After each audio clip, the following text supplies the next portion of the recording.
Hello and welcome to the Front Row Back Row podcast. I am your host, Dr. Owen Campbell. I am the owner of Simplify Motion Physical Therapy in Phoenix, Arizona.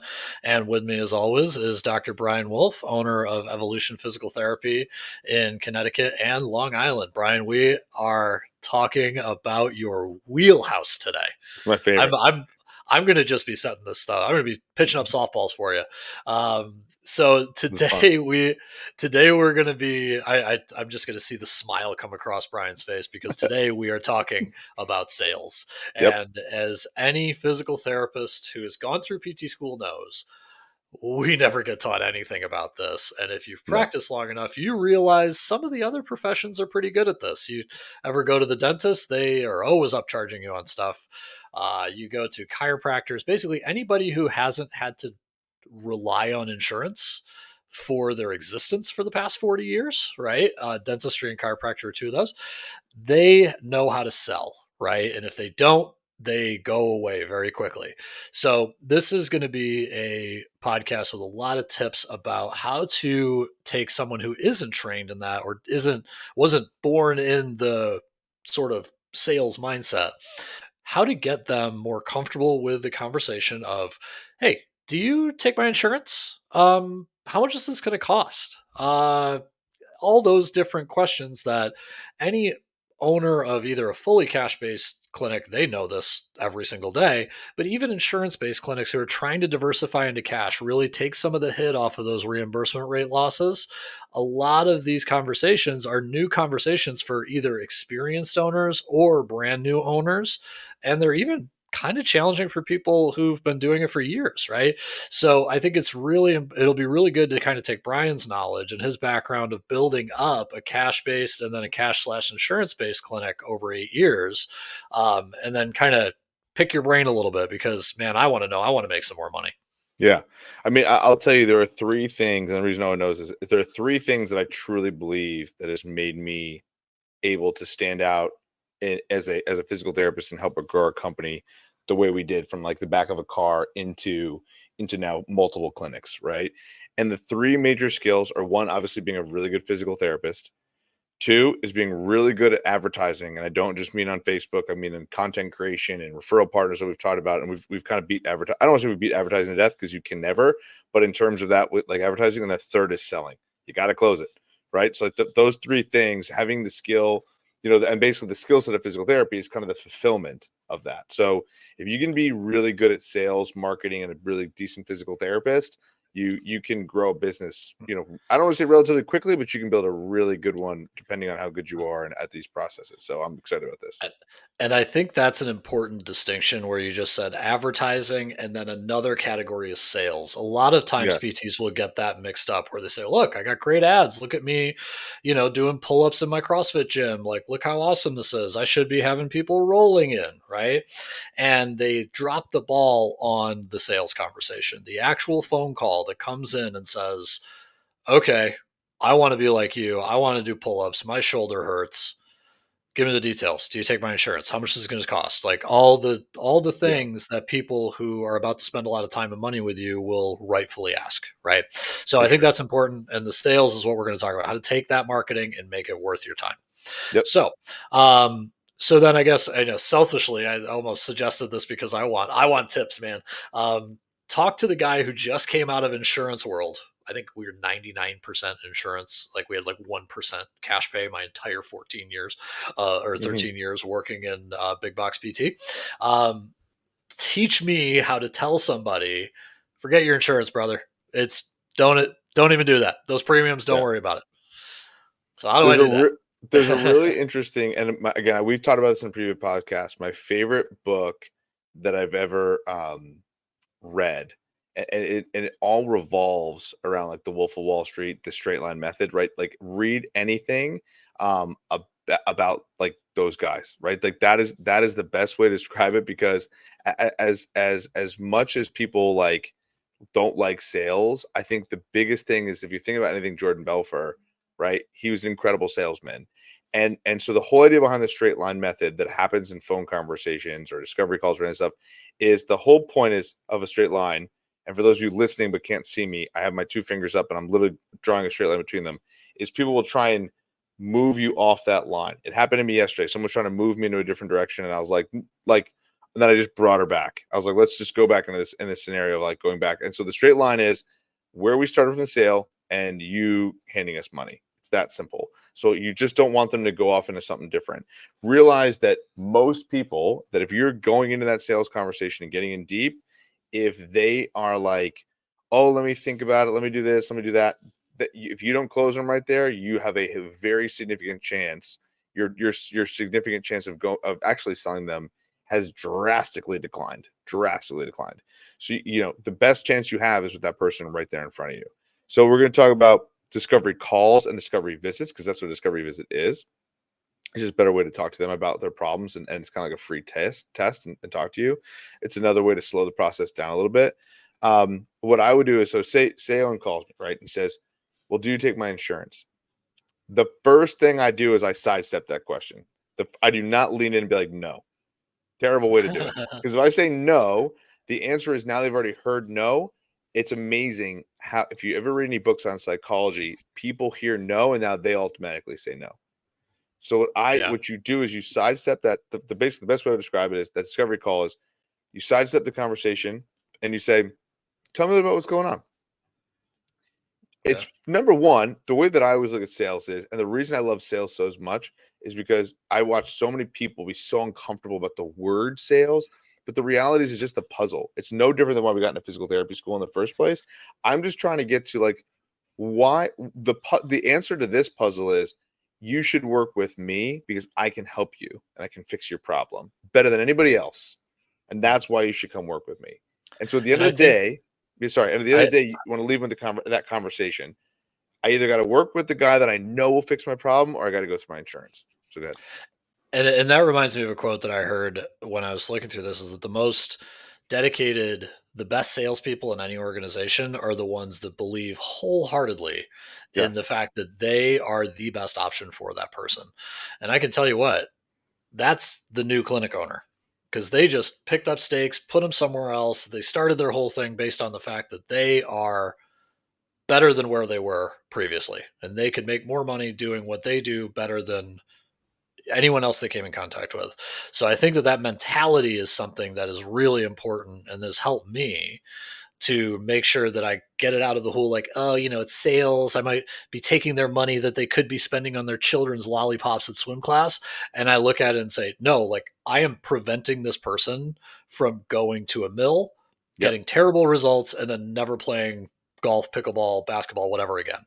And one thing I would say about that, if you read, you know, if you read anything that Jordan Belfort talks about, is you don't try and sell somebody who doesn't want to be sold. So this call shouldn't take 4 hours. It should be quick, right? So basically, again, to go back to the script, say you're saying, hey, do you take my insurance? Right? Say, wait, like, sorry, I missed your name. My name's Brian. Tell me a little about what's going on. That's it. And the person will tell you about what's going on, blah, blah, blah. And then here are the next sequences. The next sequence is, again, what have you tried so far? Because maybe they've tried physical therapy. You want to know that. So if I basically, the best way to talk about a sales, about the discovery call, you should not be doing the majority of the talking. You should be directing and commanding the conversation to where it needs to go. That's important to understand. You need to take control of the conversation. There's that straight line. Don't let the person take you somewhere where, like, you're talking about your grandkids and your kids and something crazy. And you can talk about it. It's not that you can't talk about it, but you got to bring them back to that line. So if me and Owen start talking about something, blah, blah, blah, but like, hey, so tell me what you've tried so far for this back pain, right? Mhm. And then if they say, like, oh, I've tried this, I've tried injections, blah, blah, blah, they're talking about surgery, I'm not really sure, and be like, well, has anything helped? Right? Has anything has Mhm. anything has anything hurt you? And then stop talking. And stop talking. You just let them keep going. You just let them talk. And again, if any of you, I can talk forever. Everyone knows this, but it's like my time where I'm totally silent because I'm just like listening to them just talk to me. And so it's like, as you go through that process, it's like, okay, like, I'm just listening to them, and then I say, like, all right, well, like, again, and then I ask them, have you ever tried physical therapy before? That's a very key question. So if you think about follow my sequencing, I'm saying, tell me about what's going on. So I'm finding out what's going on with them. And then again, the longer the conversation does go, the better you are off, actually. So what you can say is, you could be like, all right, tell me what's going on. What have you tried? What's worked? What hasn't worked? And then have you ever tried physical therapy? And in theory, what you're looking for on the steps, if it's going to work out nicely, is the easier conversation is I have back pain. I've tried everything but physical therapy. Nothing's helped me, right? And I tried physical therapy way back in the past and it really helped me. And a classic example of why I want to ask that question is why did physical therapy help, right?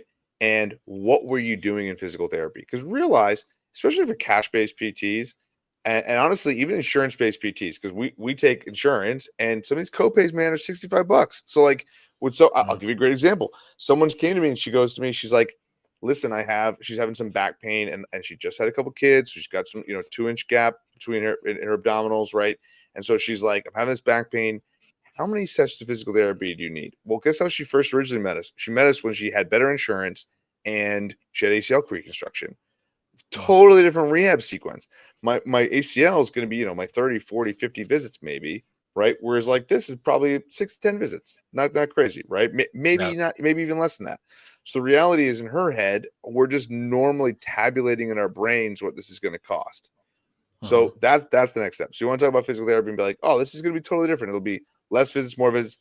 Don't don't big pitfall. Do not tell people, hey, there's like these visits that you're going to do, right? Like I don't want to be like, hey, it'll take me a big cash PT mistake. Oh, I'll fix you in less visits than the insurance guy. Hmm. Bad mistake, because the problem is now you're promising something that's not good, and two, in essence, like you maybe the insurance guy on the other side is freaking dope. Maybe he's awesome, right? Like for all you Yeah. know, and they're like, oh no, my guy's amazing. So you never want to like talk in that negative direction. So Yeah. that's kind of the next step of where the sequencing should go. Okay. So I got basically start with, even if they go right into insurance, just say, "Oh, I'm sorry, what was your name again?" Okay, Yeah, yeah, it kind of is. Go back and tell me what's your problem. I think that problem solving mentality is what I took most from what you just said, and yes, then making sure that you get an understanding, like a clinician would, of what they've done so far, what their experience has been like with it, how receptive they are, and then you can honestly, I mean, it's nice to be a clinician and know the ACL is going to be different than a diastasis recti, right? yes, So having all those things together. So okay, we've gotten they trust me. We're talking about them. All this now.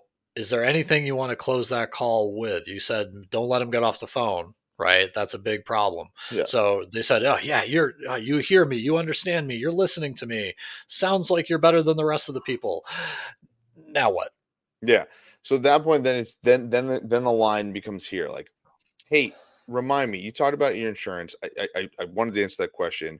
Tell me what insurance you have. Now, for those of you who are all completely out of network insurances, that's how you're going to play it. You're going to say, well, okay, just so you know, we're out of network with that insurance, but we do have an ability to help you, right? Like, again, this is good. This is the hard part, because say I'm Owen, where I like for me, we do take a couple insurances that are out of network, and then we have the way that we work with it.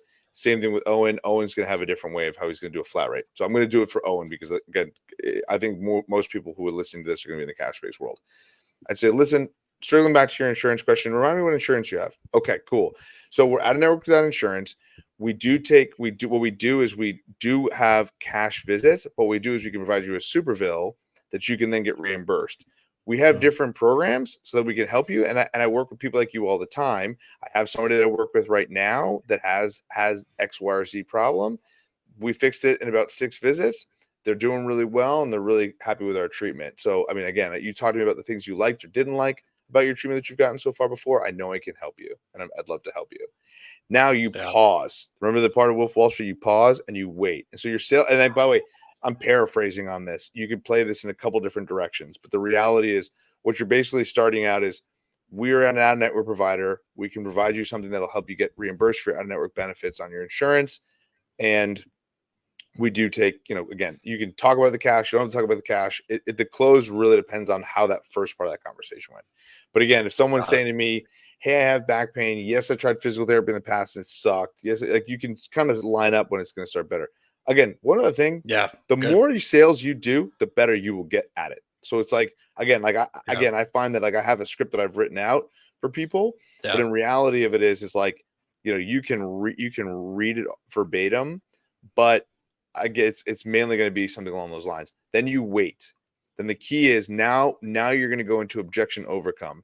You can also, before you get to that, you can ask one other question. You can say, hey, what are some other obstacles that you have for physical therapy for us working together? Is it Okay. driving to physical therapy in the past? Is it financially you've had issues with PT in the past? Is it, and I throw the financial in there, but I don't use it first. So you can Yeah. throw this in there.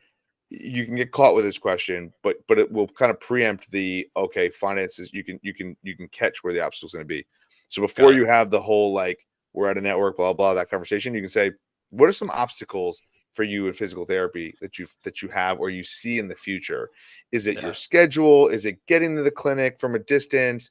Is it if you're is it financial problems? Is it you have your kids that you're juggling? Like what are some of the issues that you have? And so see how I kind of So wove that in there.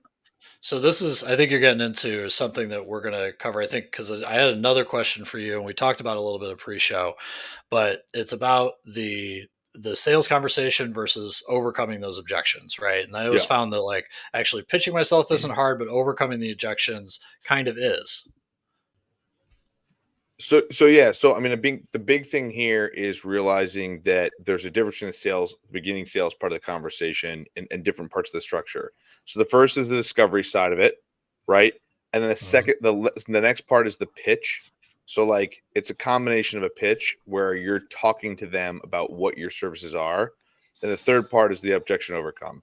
A lot of times it's you can do it two ways. You don't have to do this. You don't have to uncover what the objections are before you get there. I do Mhm. find in certain scenarios it's easier, right? Mhm. Because if someone's like, well, the finances are tight and blah, blah, I don't know what's going on, or someone had mentioned in their discovery, hey, I hate these PT mills and stuff like that. I've had a bad experience with them. Well, now at least you have some places to leverage, right? And you can see Mhm. those angles. I think when it comes to objection overcomes, then the next step is most people think, oh, well, like I really want to use my insurance and blah, blah, blah. And it's like, totally cool. I get that.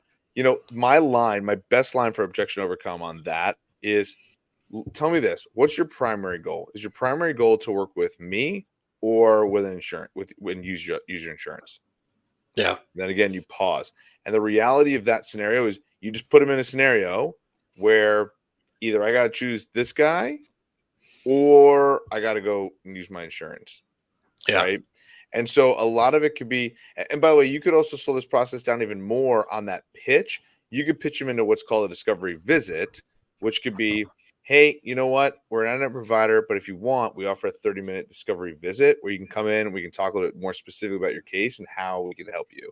And then I can tell you exactly what it's going to cost. And maybe you're objective overcoming, then you're doing that again. So you see where you Yeah. can just, that's called what they call that in the Wolf of Wall Street. They call that basically it's like cycling back basically. You're like he calls it looping. So essentially Yeah. what you're doing is you're saying, okay, like I'm going through the pitch, then objection overcome, back to the pitch. Right? Mhm. Objection overcome, back to the pitch. Now, how many times you loop is unfortunately is how uncomfortable the person gets, right? And how Yeah. uncomfortable you get with the situation. And then again, I'm not saying to be a high pressure salesman here. You're just hitting them with logic.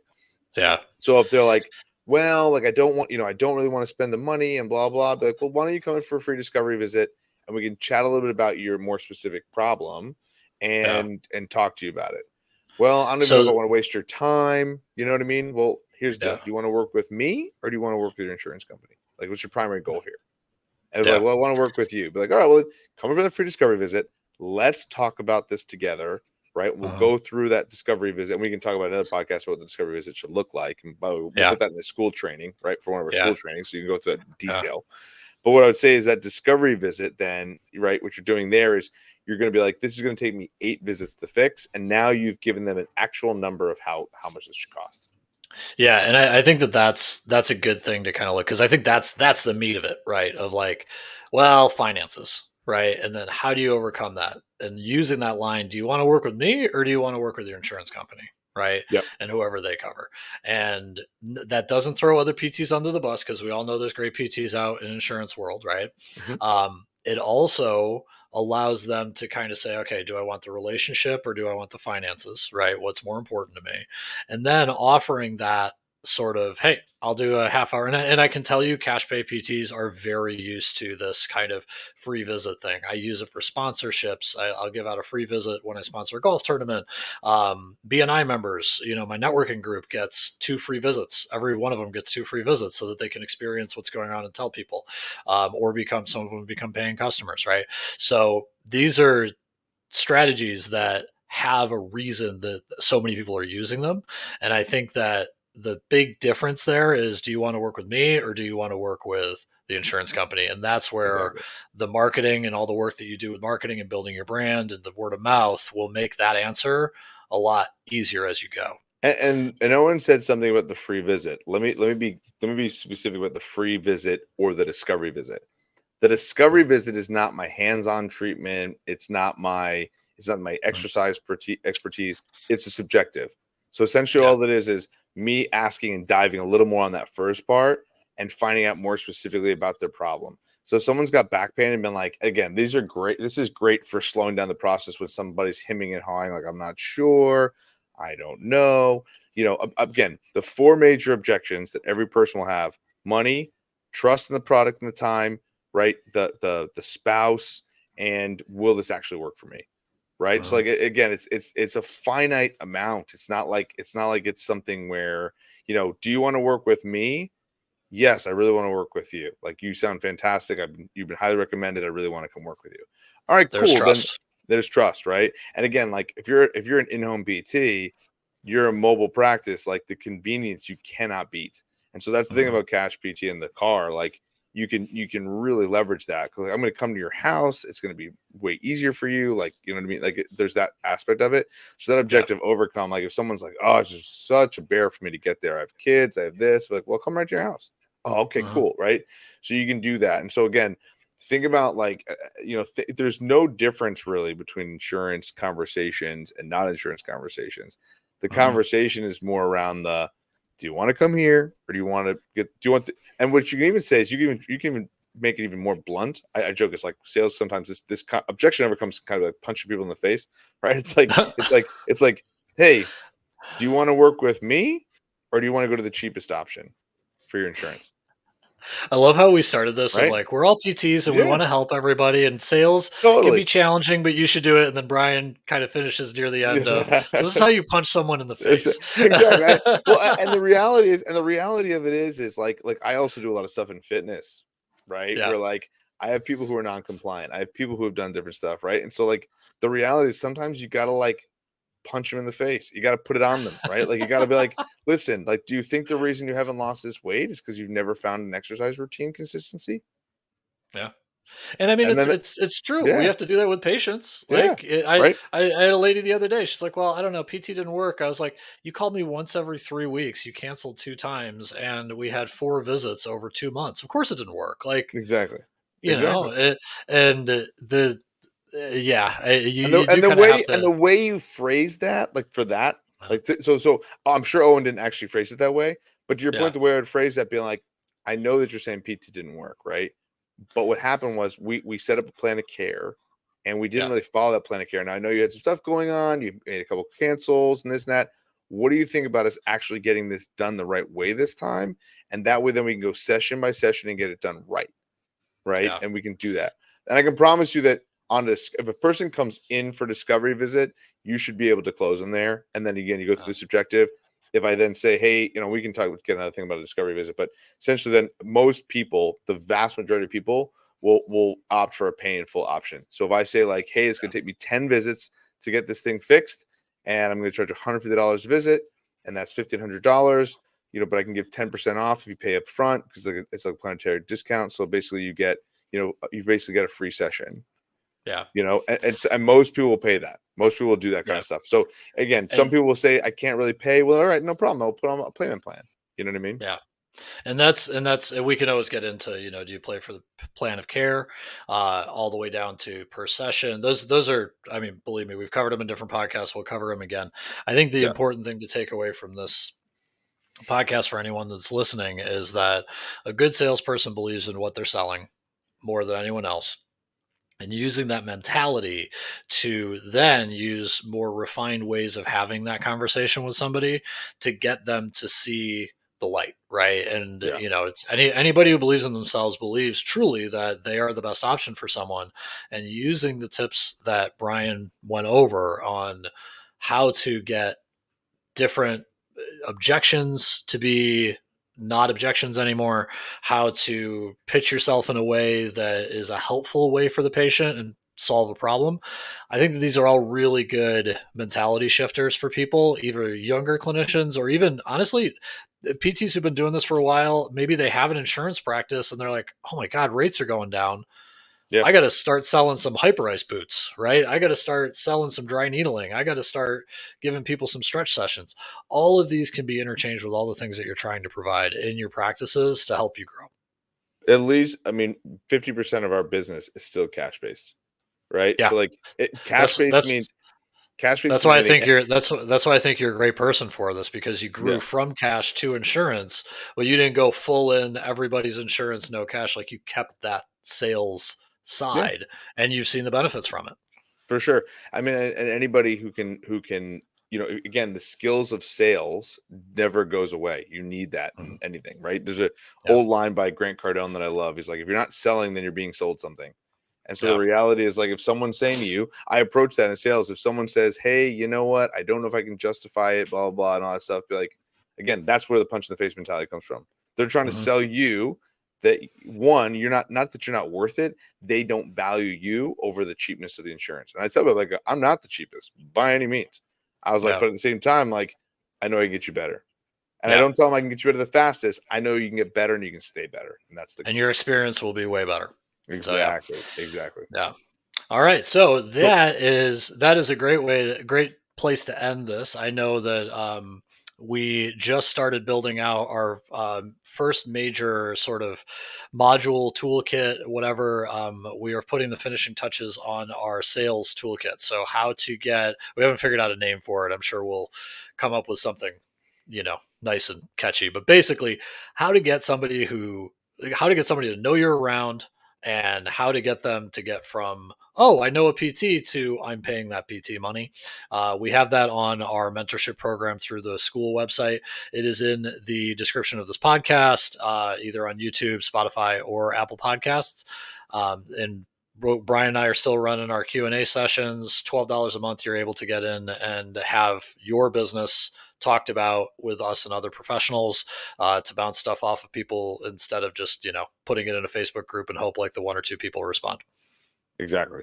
Exactly. I mean, and obviously for this, for $12, where me and Owen had a conversation that we put in. You can see it on the school. If you click on there, the about page, we had a conversation that's going to make $1,000, Yeah, thousands, right? It's like, yeah, again, this podcast alone, if you use that framework, if you use that line, what would you rather use, your insurance, or would you rather work with me? That'll make a lot of people on this podcast money. So that's the whole yeah. coin. So $12 is really a drop in the hat for what the value we're providing here. I love it. All right, man. As always, have a good one. Cool. See you, man. Bye.